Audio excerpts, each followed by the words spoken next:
Worst experience ko to, first time na nangyari to sa akin. Nag-open ako ng isang parcel which is binili ko yan sa Orange app. Pero tignan nyo, grabe gulat na gulat ako kasi ang daming uod. By the way, spam yung laman yan. Sobrang busy kasi ako mga bebs, kaya naman hindi ko siya magawan agad ng oras. Hindi ko sure kung kasalanan ko kasi nabili ko siya.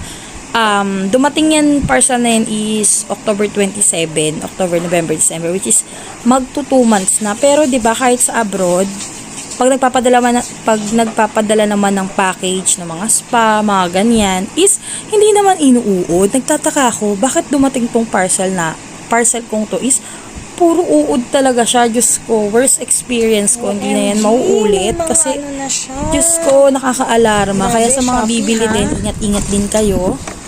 Ayan, oh grabe. Hindi ko na rin i-explore kung sino yung seller, which is sa Orange app ngayon. Hintayin ko munang kontakin